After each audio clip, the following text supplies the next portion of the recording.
예, 안녕하십니까. 제가 요즘 유튜브를 하면서 하도 법조 기사, 검찰발 기사를 많이 유튜브 방송을 하게 돼서 제가 검찰 출입 기자가 됐나 이런 생각이 한 번씩 들 때가 있습니다. 검찰 기사가, 법조 기사가 아주 중요한 기사로 다뤄지는 사회는 사실은 후진 사회죠. 덧붙여 말씀을 드리면 검찰총장이 대통령 후보로 유력하게 거론이 되는 사회는 후진 사회다 이렇게 볼 수 있습니다.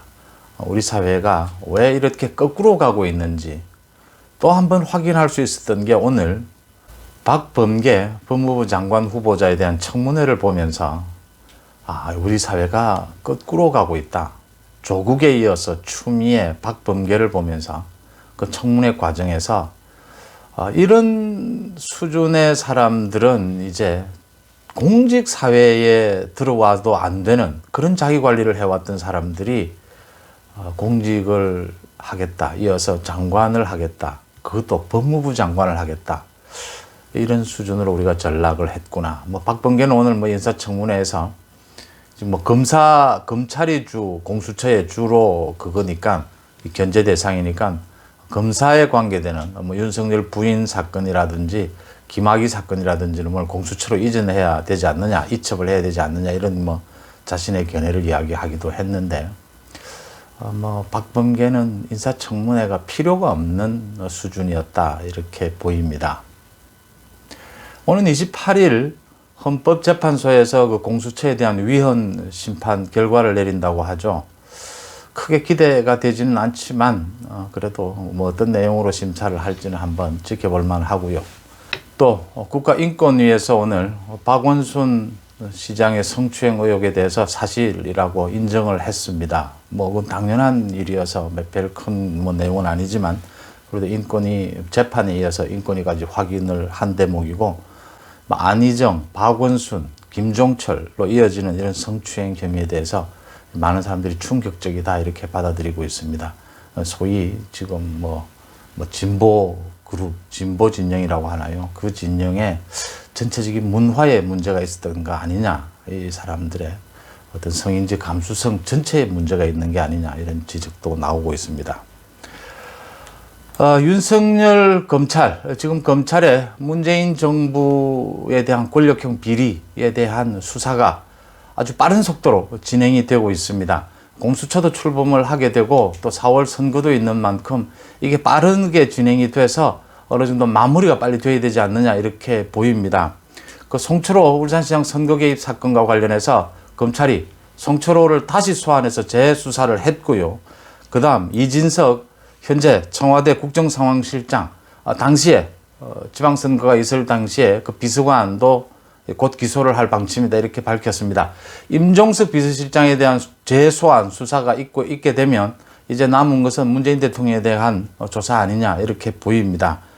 그 다음에 김학의 불법 출금에 대해서 소환 조사가 시작이 됐습니다. 오늘 법무부 출입국 관리소에 대한 과장 직원들에 대한 소환 조사가 시작이 됐습니다. 담당 검사였던 이규원 검사에 대한 소환도 바로 일어날 것 같고요.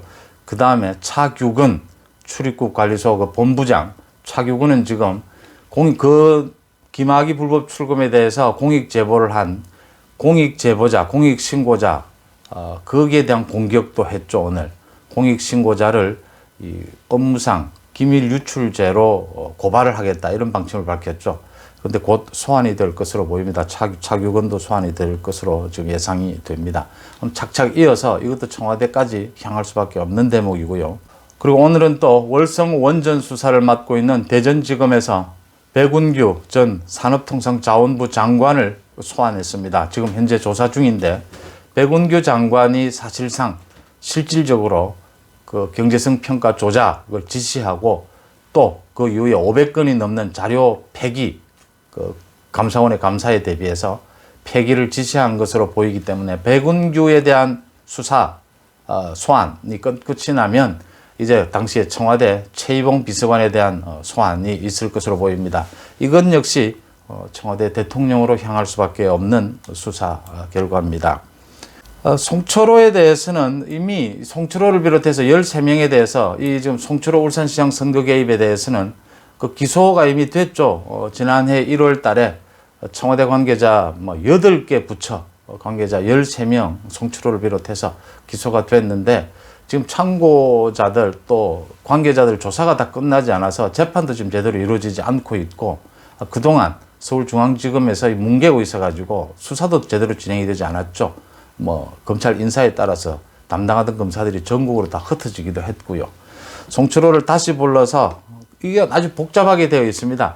이 청와대가 관계자들이 청와대가 모두 나서서 송철호 시장에 대해서 선거 공약도 짜주고 또 그 상대편이었던 김기현 당시에 울산시장이었죠. 김기현에 대해서는 경찰이 나서서 압수수색을 하고 이렇게 다각도로 청와대 8개 부처가 나서서 사실 문재인 정부 전체가 나서서 지금 송철호 당선에 앞장섰다. 이런 대목의 문제입니다. 결정적인 것은 임종석 전 청와대 비서실장에 대해서 한 번 더 소환을 해서 조사가 이루어질 걸로 보이는데 결국은 청와대 8개 부처가 모두 나서게 됐다라는 것은 그 비서실장이 총관장을 했지 않겠느냐. 저번에 김종석이가 지난해 한번 검찰에 불려서 가서 소환을 조사를 받았죠. 그 당시에 모든 혐의를 부인을 했는데 누군가 컨트롤 타워가 없이는 불가능했던 이야기입니다. 비서실장이 하든지 민정수석실에서 했든지 누군가는 이걸 맡아서 했다. 그런 상황입니다. 그런 상황이 아마 하나 둘씩 드러날 걸로 보입니다. 이 3건 모두가 문재인 대통령의 말부터 시작이 된 것이죠. 송철호 시장은 자기 친구죠. 송철호가 시장에 당선되는 게 소원이다라는 말부터 지금 이 건이 시작되지 않았느냐 이런 의혹이고요. 김학의 건도 검찰과 경찰이 조직에 명운을 걸고 철저히 밝혀내라라고 얘기하면서 이렇게 됐고요. 원전 또 이거에 대해서도 문재인 대통령이 얘기를 했죠. 월성 원전 1호기는 언제 폐쇄하느냐라고 다그치면서 이 일이 시작된 것이 아니냐 이렇게 보입니다. 대통령의 우리나라 같은 이런 권력 구조 아래서 대통령의 말 한마디가 이 공무원들에게 가지는 그 의미는 사실은 절대적인 것이기 때문에 대통령 말 한마디에 따라서 이런 불법, 부당한 일들이 발생을 했다, 이루어지지 않았느냐, 이런 의혹들이 나오고 있는 겁니다. 그런 것들이 이제 하나 둘씩 확인이 되면 좀 빠른 시일 내에, 그러니까 다음 달 안으로는 마무리를 해야 그 이후에는 이제 공수처도 출범을 하게 되고 공수처 이첩 요구도 있게 될 테고요. 또 4월에 선거가 있게 되면 검찰 수사가 사실은 일단은 스톱을 해야 되는 부분이기 때문에 다음 달 말까지는 이 3건에 대해서 어느 정도 마무리가 되면 문재인 정부, 문재인 정권 불법 위반한 부분이 구체적인 모습을 드러내지 않을까 이렇게 지금 추정이 되고 있습니다. 고맙습니다.